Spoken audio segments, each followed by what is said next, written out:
Hello everyone, this is Charlotte and this is a podcast called Chatting in Cars.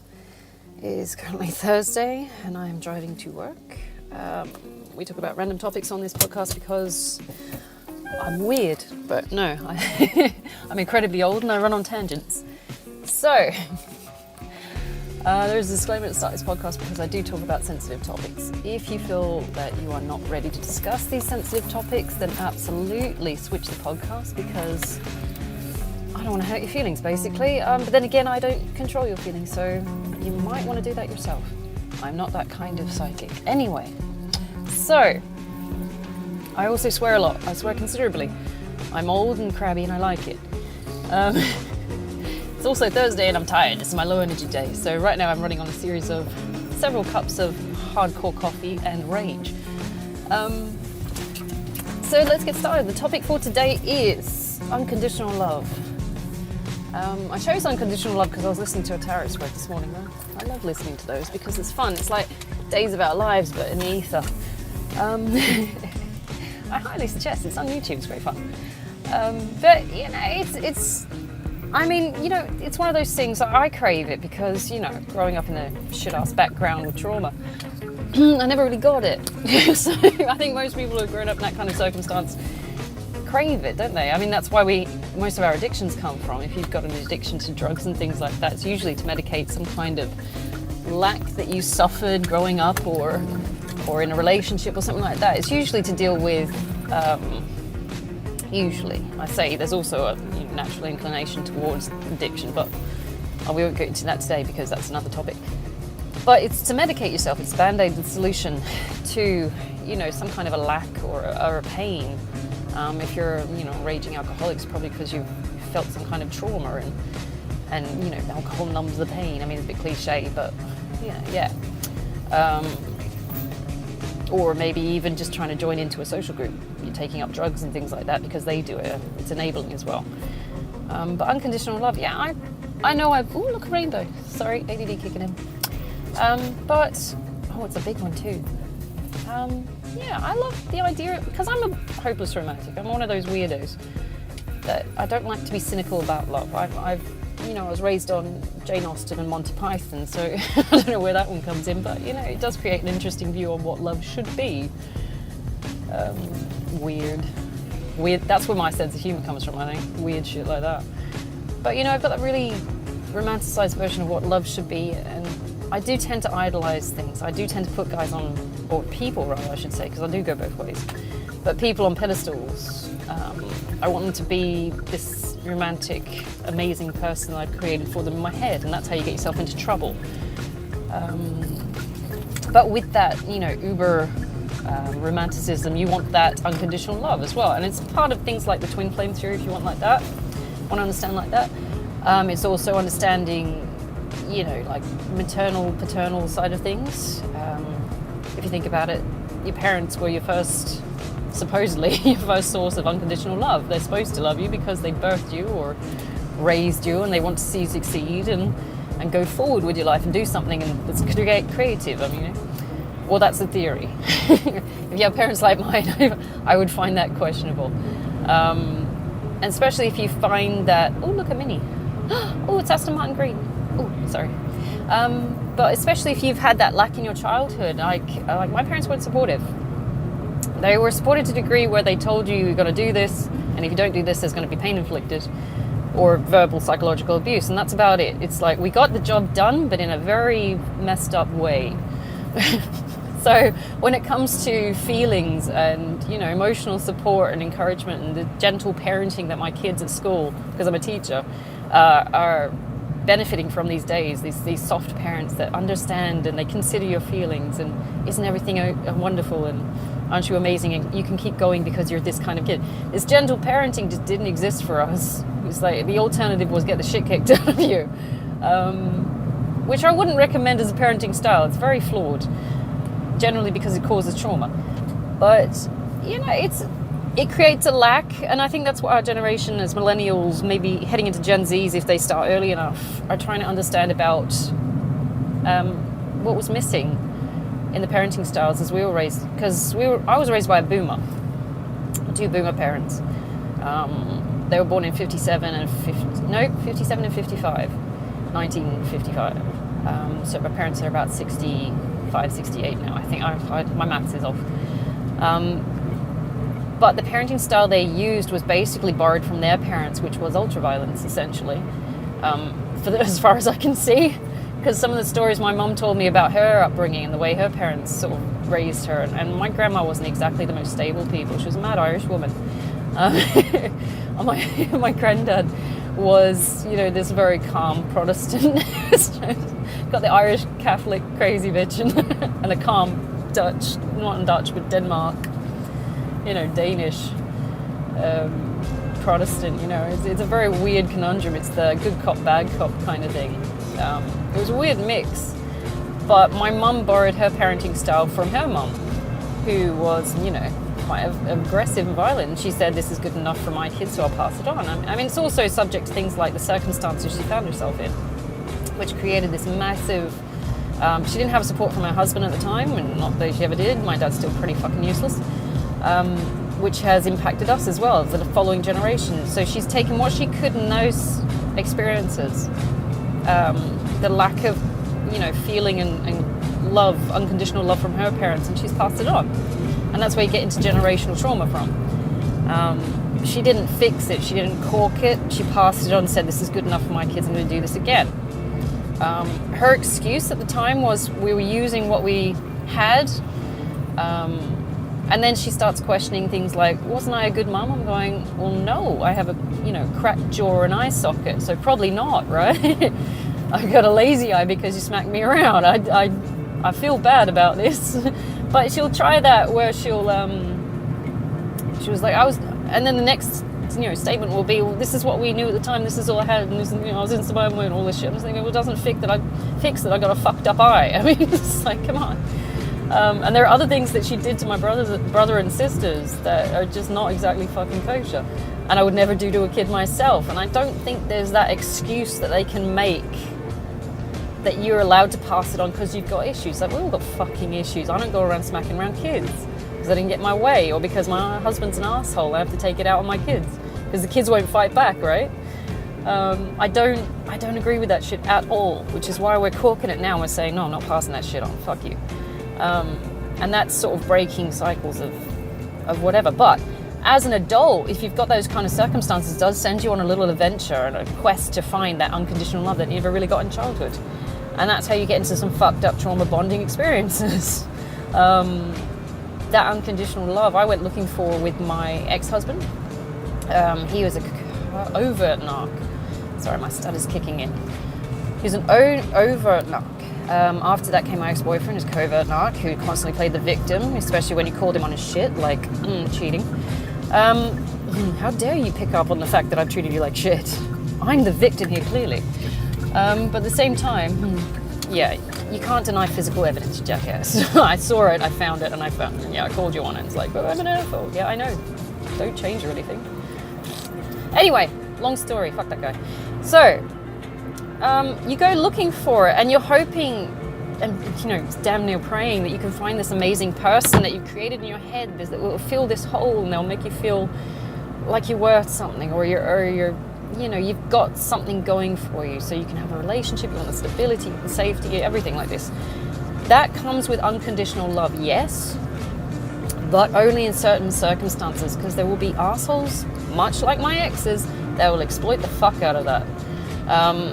And they'll call you on it. They'll create sort of like a semi-paradox where it's like, but you said you were going to give me unconditional love. It's like, but you're treating me like shit.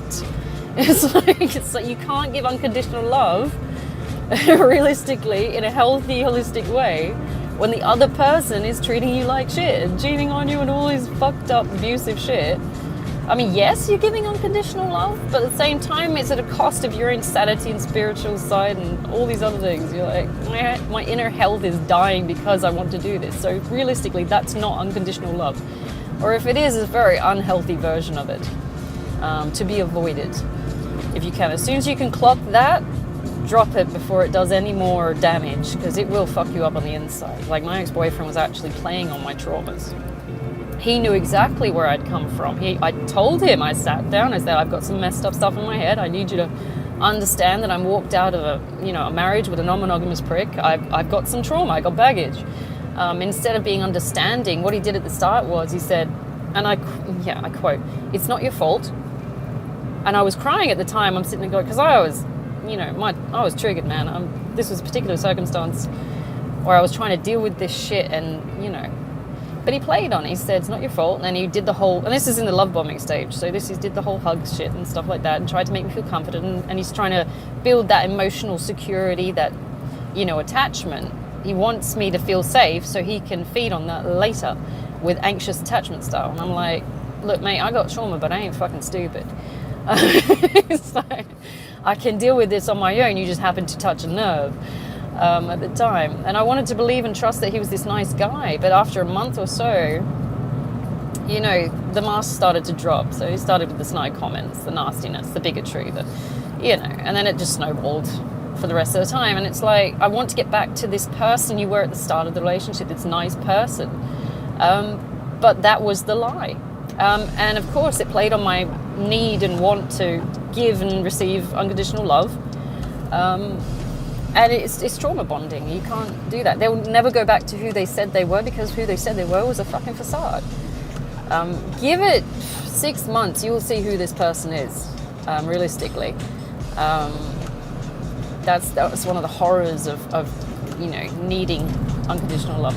It does develop codependency as well, because you're constantly trying to find a way to connect with this person again. But they're never the same person, because it was never a real person that existed. They put their best foot forward, their most formal, fancy mask, and then the mask fucking left, or it died, or it never fucking existed. You believe the facade. And of course, me with my predisposition to put people on pedestals, I'm like, fuck yeah, this guy's amazing. And I built him up in my head, and I said, this guy's amazing, I'm going to stick with this, I'm going to keep forgiving him for the shit he does, and it's going to be fine. And he always got issues, I've got issues, and it just went on. And we broke up like 5 or 6 fucking times, and every time I'm like, I can't keep doing this, man. But on the upside, ooh, that's a nice rainbow. On the upside, it's huge. Oh my gosh. Anyway, but on the upside, it's like each time he fucked up, I lost affection for him. I found that I was tolerating his shit less. So mine's, obviously, this trauma bonding that he was trying to do just wasn't fucking working, because I don't know why. But I'm sitting there going, you aren't actually giving a shit about me, you're just being horrible. Because he'd be nice for like the first week or month or so, and then it would be back to the default of being a dick. And it's like, what the fuck, dude? Why do you keep doing this? And the circumstances in which we were trying, we were getting back together weren't exactly fucking kosher, were they? Because every time I'd go and check on him, see how he's alright emotionally, and then he'd get me drunk and sit me on the couch and fuck me. And it's like, this isn't the way you start a relationship. It's just drunk sex. It's insane. There's no substance here. There's no establishment. So realistically, the relationship never fucking started, because the entire premise was, let's just get shit-faced and fuck. So idealistically, what you wanted was a fuck buddy. You didn't want someone to love or to love you. You just want a convenient hole and a pint. And if you want that, get a hooker. I mean, fuck's sake. Stop luring in girls and treating them like shit just so you can say, I've got someone, or I'm not, unworthy, or I've got access to pussy. It's like, grow up. You torture these people. I'm not surprised you're alone. I'm really not. Because it's nasty, it's horrible and cruel, and you feed on people's feelings, you manipulate them. There's always bullshit and lies, and you're sitting there going, how can you think that any kind of relationship like that is fucking sustainable? I don't know, because eventually you're going to get caught out. So already, going into my next relationship, I know I'm liable, so I'm wary of it now. It's like, I know my Achilles heel. I know that I put people on pedestals. I know that I crave unconditional love even now, and I know where it comes from. So if you ever want to start anything like that, you need to know yourself first. Even your flaws, even the things that put you at a handicap. Can we still use that word, handicap? I don't know. But in that way, you can sort of protect yourself from getting into these fucked up arrangements. And that was never a relationship. Not that I can understand it as. It was a situationship. We dated on and off, broke up 5 times, and then eventually lived together, which sort of, concreted the whole situation. It's like, now I know he's a fucking idiot, because he just is lying all the fucking time.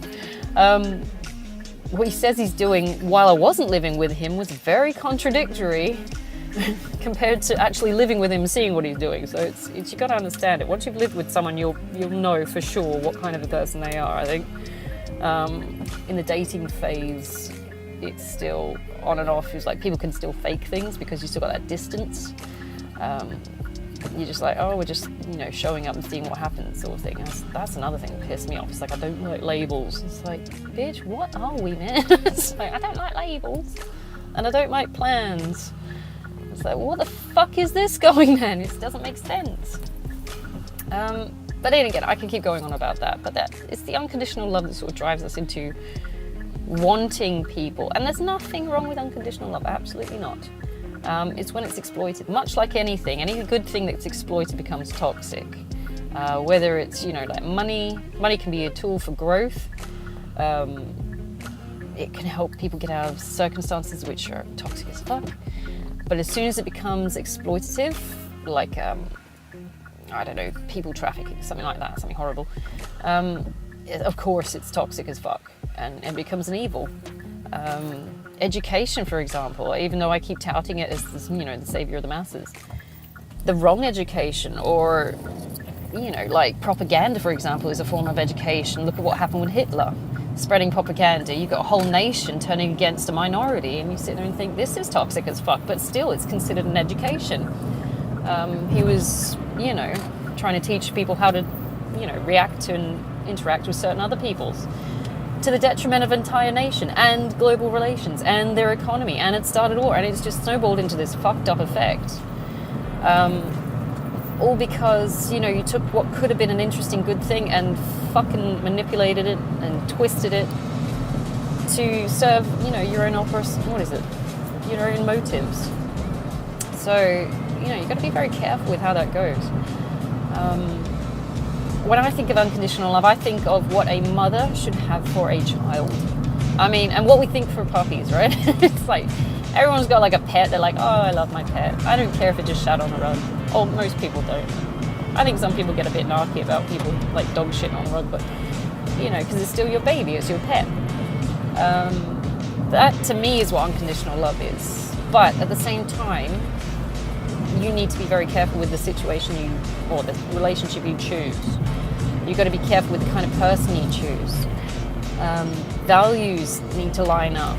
I know for sure I could be pouring into, and I did actually, because I was married to one.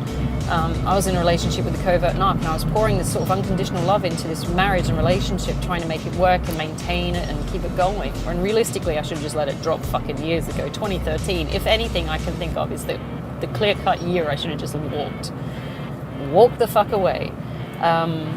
But I kept trying to make it work because it's like, he was my everything, and we all do this. We're like, I love this person, he's my everything, he's an arsehole. I know, but he's my arsehole. We torture ourselves because we crave this unconditional, this something, je ne sais quoi, from this person. We hope it works, we want the best. But all this, unconditional love, even though he was being an arsehole, it didn't go to waste because it still taught me mad skills about, what I should be doing with people when I find the right one. But at the same time, I could have found the right one, maybe, and done it better. Because the conditions would have been nicer. It would have been easier. When you think about loving someone, it should be easy. It's not meant to be hard. It's an automatic thing, just like sneezing. Kind of, a weird metaphor. But it's an automatic thing. It should just flow. It shouldn't be something you have to push for, that's dry, that's horrible. You're just staggering along because, we got kids or we got a house, and so of course, yes, I love them. And do I love them realistically, or am I just putting up with their shit because I can't be asked changing my life circumstances right now? Or I'm trapped in an economic situation where I can't change my life circumstances right now. I didn't change my life circumstances. I didn't have a choice in the end, but ooh, peace lily. Oh, that's my favorite lily. Okay, sorry, I just saw one in the road. What do they call them? Anyway, no, different. But my circumstances were forced at the end. My hand was forced because he presented this crazy scenario I couldn't even deal with. That completely cancelled out any kind of unconditional love for him, because I'm like, you are now attacking my morality. This is the one core thing I can't do. I will take the snide comments and the nastiness and all this shit, but if I have to question your fidelity, that's a no. I will not. That's the deal breaker. That is the ultimate deal breaker. It's like, no, there's no back from that. There's no healing, there's no fixing, that's it, that's done. You might as well just fuck off. There's just no getting out of that one. But it's and he presented this ultimatum, so it just counteracted all this effort and time and energy I put into the marriage, and I couldn't come back for it, and he sure as fuck couldn't come back from it, because he committed the crime. So I don't even know where the fuck he is right now. Nah, not my business. So, nah. Well, how do you know you're healed? Your response to shit they've done is like, nah. Are you angry still? Nah. I can take it or leave it. I'm just putting it down to, that's the person they are. That's the choices they made. You decided to throw it away for both of us. I can find better. I'm happy on my own actually right now. I've gone full hermit mode, so I'm just like chilling, working on my projects. I've not a problem in the world actually. It's quite funny. As soon as you start isolating yourself from people, you find how easy life gets. It's really weird. A bit dangerous, because you could lend yourself to being alone a lot, maybe too much. I don't know. So, yeah, you got to figure out where your red button is. If you ever watch The Fifth Element, you'll know there's a part in the movie where they do a trade with, I think Zorg and some aliens have bought guns off him. The self-destruct button. He was saying something like a real warrior would know what the red button does, and it self-destructs the gun. So you really got to know your profession, I expect. Yeah, take your time, mate. Idiot. Anyway, someone rounding the corner like they're just insanely slow. Anyway, you've got to be able to, in a relationship or a situationship or whatever, know where the red button is. Like, what's the line that you cannot cross? Because otherwise, they will walk the fuck over you with that shit. And they'll pull it on you. They'll say that you said you'd love me unconditionally. It's like, I did not say that you could openly cheat on me. I did not consent to you cheating on me. I'm not about this. No.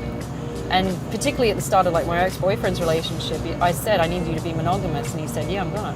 So I'm like, what the fuck? Dude. Truth be told, all right, I may have misquoted in them. He said, I will try to be monogamous.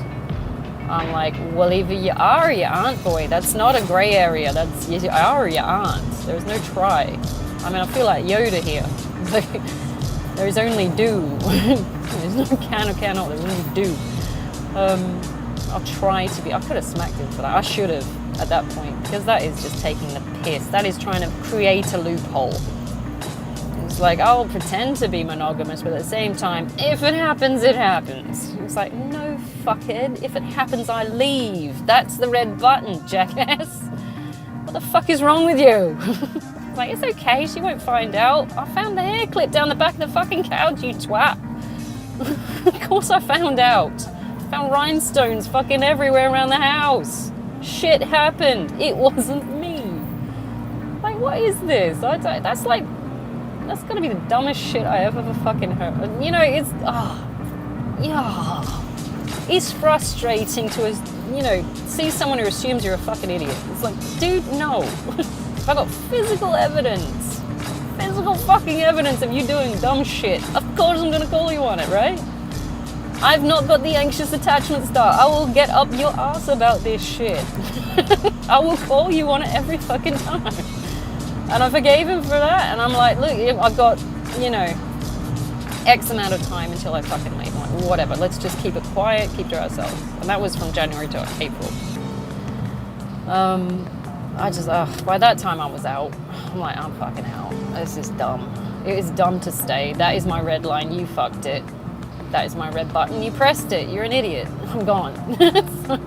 So you've got to have your exit plan, and you've got to have knowledge of what your red button is. Is there one thing that you absolutely cannot tolerate? I mean, you can unconditionally love someone for like weird habits. Like, oh, we left the toilet seat. It's not really weird. It's a fucking toilet seat. It doesn't bother me at all. I'm like, it's okay. It goes up. I can put it down. This is not a pet peeve of mine. My ex-husband used to leave little piles of toenails around the house. That was a pet peeve, but it wasn't leavable. I'm going, that's disgusting. I'll pick it up because you're a lazy shit and I don't want to live in filth, but at the same time, what the fuck's wrong with you? And use tissues and plates and cups. Oh my God, it goes on. It goes on. But it was not leavable. It was not the red button. It was, it was red flags because it shows a degree of immaturity. And just a lack of concern for the person you have to live for, and it's a bit selfish, to be honest, because you don't give a fuck about their living space. It's self-absorbed. But I knew he was an overt narc, and I'm like, yeah, he's just an arsehole. The red button for that situation was the ultimatum. It's like, you wanted me to completely negate the last 16 years of being absolutely monogamous, clean to the point of not even looking at other guys. I've sacrificed myself and my identity to make you happy, to appease whatever fucking request you made. I've changed myself. I dissolved who I was in order to become what you wanted me to be, because he did customize me. I worked my ass off. I was financially supporting us, to be honest. He had a job, on and off. He had boot camps, which were earning fuck all. I know because I used to have to do the fucking accounts for him. And I was watching, I was supporting him. I was doing his taxes, for fuck's sake. I was cleaning his house. I was buying the food shopping. I was going to work. He had a fucking full-time job and all this other shit. And I'm going, I have given you my life. And that's where I fucked up, because I absolutely sold myself into him. And I shouldn't have, because I lost myself.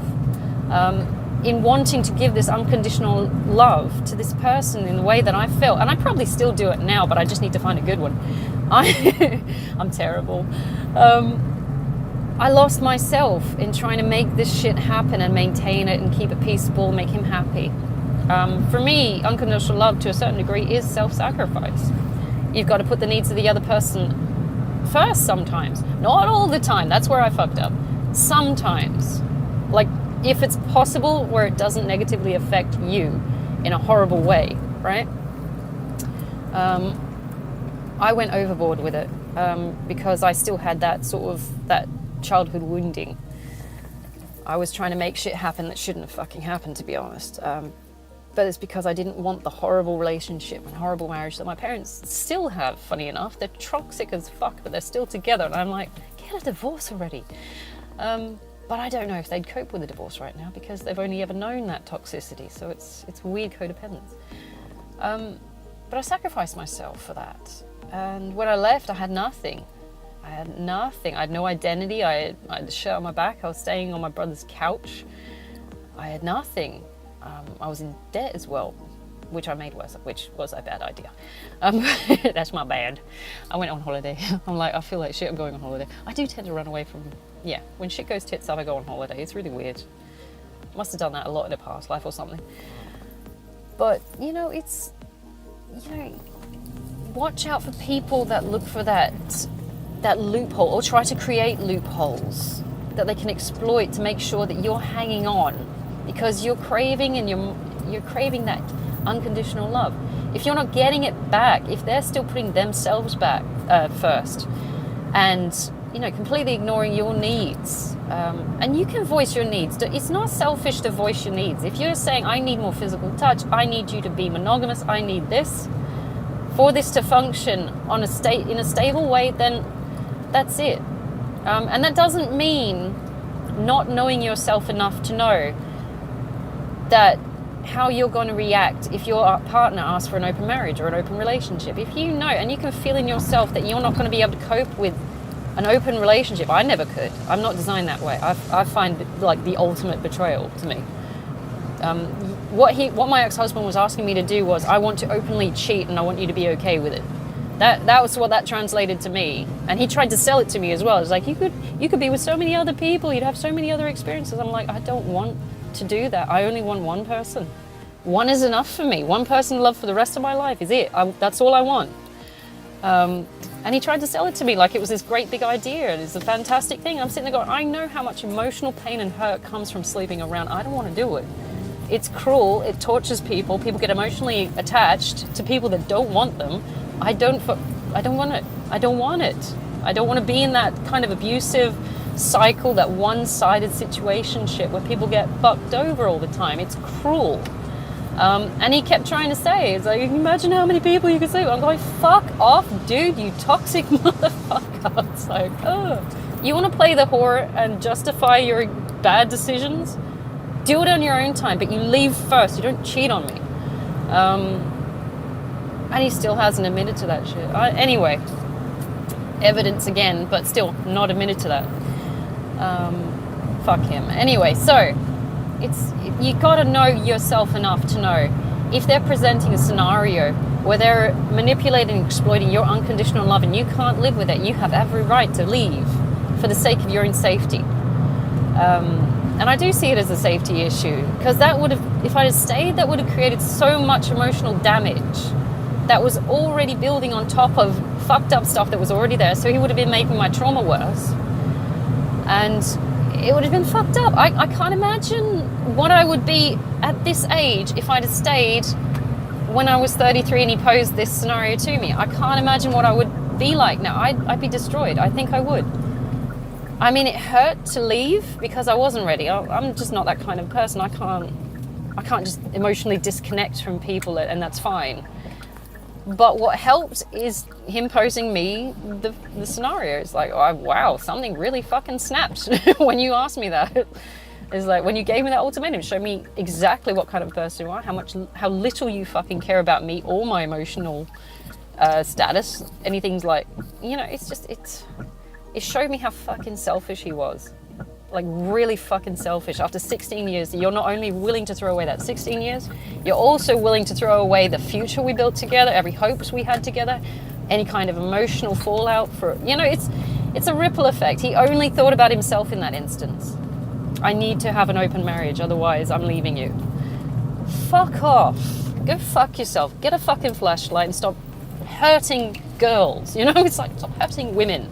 Until you come back to society with manners that, replicate some kind of consideration for women, stop sticking your dick in things, It's just doing more damage. And it's all self-centered narcissism shit.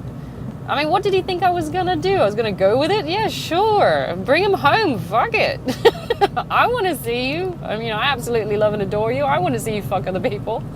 I'll be fine with this. It's not gonna cripple my emotions at all. What an asshole. It's that overly egotistical assumption that he comes first. It's that weird sense of entitlement. So when you choose someone, make sure you pick someone whose morals align with yours. And if they change their morals, fucking leave. Be brave. Don't, you can cry. Actually, fuck it. Yeah, cry. Because it will help you cope with the trauma and shit circumstances you find yourself in. Absolutely cry. I bawled my fucking eyes out. I got diagnosed as having depression. I didn't even know I had depression because I got ASD. I'm going, why am I crying and why can't I sleep?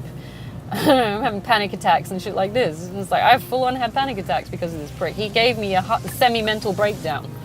The only reason I didn't have a full mental breakdown because I was still fucking high functioning when I did it. So I was still working and everything. I was distracted with work. But he had no fucking problem dropping me in the shit. And that's after 16 years of telling me on a day-to-day basis, I love you. It's after 16 years. He used to tell me daily. You just kiss me and then go to work, say I love you, and then go and fuck other people. It's like, what, are you a hooker? What the fuck?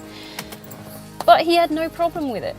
And he had no problem dropping me in the shit at the end. And all this unconditional love and affection I have for him and constantly wanting to bolster him and make him feel good about himself and stuff like that counted for shit because he wasn't getting his way. And he threw it away. So you got to really choose who you fucking decide to partner with. Because if you choose a wrong one, and I fucking chose a wrong one. I chose 2 wrong ones. I've only had 2 significant relationships in my life. Everything else was like high school puppy love shit. 2 significant relationships, both of which showed me that I chose the wrong fucking person with the wrong fucking morals, and I paid for it. The second relationship wasn't too bad on the exit. I'm like, yeah, I think I know more about myself now that I've left. So it's like, I'm happy with my decision. I really am. But at the same time, it's like, know yourself, really. Because, you know, you might think, okay, this idea is an okay idea and I love them and I can't leave because, you know, it will show that I don't love them. If I tolerate this open marriage, open relationship stuff, it proves that I love them. It's like, no, it doesn't. It proves that you're a submissive little bitch to a person who is actively willing to hurt you in order to make themselves feel better. I mean, the relationship that comes to mind at the moment is Jada Pinkett Smith and Will Smith. You know, it's like, he thinks, and I swear to God, he thinks that it's okay to stay in that relationship because unconditional love means tolerating her fucking other people. And I'm like, no, it doesn't, because it's detrimental to your health. That's not unconditional love. That's very conditional love. It's someone saying, you have to love me and take this, otherwise I'm out. Which is kind of hypocritical, but at the same time, it's like, you have to know yourself. Don't choose scenarios where you know you're going to get abused. Essentially, that's what I can see it as. Love doesn't hurt. Let's just put it that way. It doesn't mean that you get to hurt someone because if they don't allow it, they don't love you. That's not true. That's bullshit. If you are hurting someone, that is not love. If you are fucking someone and there's no emotional connection, that's not love either. That is convenience. You're just using someone. There's so many people that will sleep with people with no real emotional connection or any kind of depth, surface level loving, and they'll say, oh, I love them. It's like, no, you don't. You don't know this person. You are using them for their whole or their, you know, you know, their crank. It's like, it doesn't, and it's all often those like younger year level, you know, the younger kids that are going through their 20s and stuff going, I love him. And I've been there before. It's like, I love this person. But do you actually know them? Like my ex-husband didn't know me at all. He saw the surface level. He saw what I was at 17, never asked about what my childhood was like. He never knew what traumas I'd gone through. He never knew what kind of a person I was, how I would react, which is why he assumed at the end I would go with this idea of open marriage. I'm like, you fucking don't know me at all. You've seen all these 16 years of unconditional love and affection, me pouring into you, constantly boosting you up and feeding you and clothing you, all this extra shit. And you thought, right at the end, she's hooked enough, I can ask for anything and it'll be fine. And you know what? Fuck you. No, you can't. You can't. That is attacking the nucleus of the cell. You don't get to do that. You're attacking the engine. If that makes sense. I know I've got these weird metaphors, but at the same time, you don't get to do that. No. That's just an incredible insult. Incredible. At this point, I'm over it a little bit, mostly. I'm still angry that you even tried this shit. Because it's like, clearly you are that dumb that you did not know me. My mindset hasn't changed in that regard with that aspect from 17 to now. And he met me at 17. I've never felt ever inclined to be okay with sleeping around. So if he didn't understand at 17 that I was not that kind of person, and he's carried that thought up until like 33 when I left him, he's fucking stupid. It's like, clearly you didn't take the time in that 16 years to even fucking know me. It's that surface loving. It's like just enough to get by, just enough to get my needs met, just enough. You know, it's these fuckers will do just enough. And you're wanting this deep, blood depth, bone depth love, the kind that you just die for. You want that, right? You're not going to get it from fuckheads that are willing to do open relationships because they're just using you as a convenient hole. Or a convenient cop. It's not going to happen. And you think, oh, it's free love, it's unconditional. It's like, of course I love them because I'll allow them to do absolutely anything and it'll be fine. But all it does is negate any boundaries of self-respect that you've built for yourself. Your self-esteem will go down. Your morals will go down. Your habits will go down. Whatever fucked up habits they've got, you're going to pick them up most likely. If you quit smoking and then you start hanging around with someone who smokes, you will find it easier to ease into it because you've got a companion. And you've heard that phrase, misery loves company? Yeah, you'll pick up their fucking misery or their habits. It's horrible, and all because they're parading under the guise of unconditional love. And if you don't do these things, you don't love me. It's like bullshit. What you can say to them safely is, I'm not doing these things because I actually self-love myself as well. That I want my health to improve. I want my sanity to be better. I want my trauma to be controlled, not added to. I don't have to deal with this shit. And stand up for yourself, for fuck's sake. I mean, we all want to be nice. No one wants to be the assholes. But in this way, we become doormats. we don't stand up for ourselves. You need to fucking stand up for yourself. It's absolutely okay to. And if they can't handle the fact that you're standing up for yourself, your insanity, your health, your morals, then fuck them off. They're not worth it. They're really not worth it, because they will live in some kind of parasitic environment, arrangement for bringing you the fuck down, because they can and they will control you. And they'll use the umbrella of unconditional love to do it. It's cruel. No one should be under those circumstances. If you can find two people that are fine with open marriages, that's fine. That's on you guys. That's, you deal with that own shit yourself. I'll not get involved in that. But when it's a mismatch of a monogamous with a non-monogamous or polyamorous or whatever the fuck, whatever you want to call that disorder. Anyway, yes, I'm judgmental. Go and listen to my judgment podcast. But, you know, if it's a mixed match, then you're causing problems. If it's two polyamorous people, then fine, fuck it. If it's two monogamous people, yeah, fine, fuck it. But the mismatch and then trying to make it work because you've just known each other this long, or because if I don't do this, they'll see me as not using my unconditional love, and it's not love, it's a mismatch. Sometimes mismatches happen. Sometimes people change. It's okay to leave scenarios like that.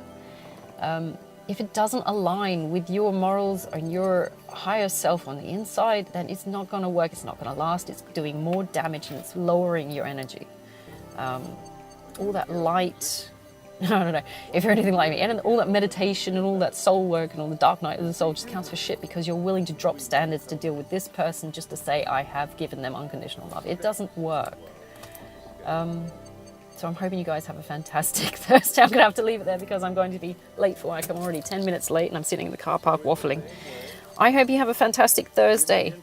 I want you to have a very relaxing Thursday. We've got tomorrow. I'm going to try and do another podcast on the way home. I don't know if I can. I might be tired because Thursday is my low day for some bizarre reason. Try and look after yourself, okay? I know that we make allowances for assholes. You don't have to. You don't have to. There are ways to tactfully deal with that, of course. I'm not saying go full postal, although it's fucking tempting some days. But, you know, take it easy. Have a great Thursday. We've got one more work day and then that's it, okay? And I'll chat to you on the way back.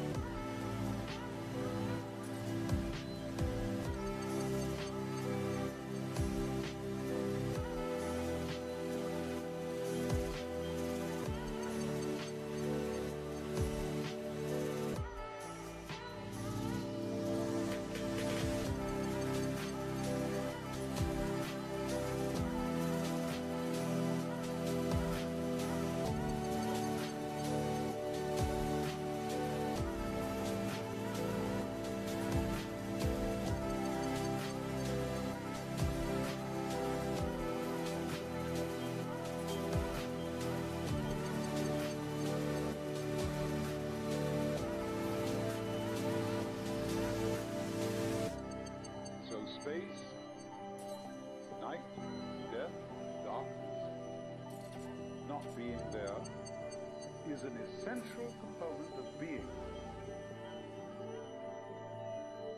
You don't have the one without the other, just as your buzzsaw has no teeth.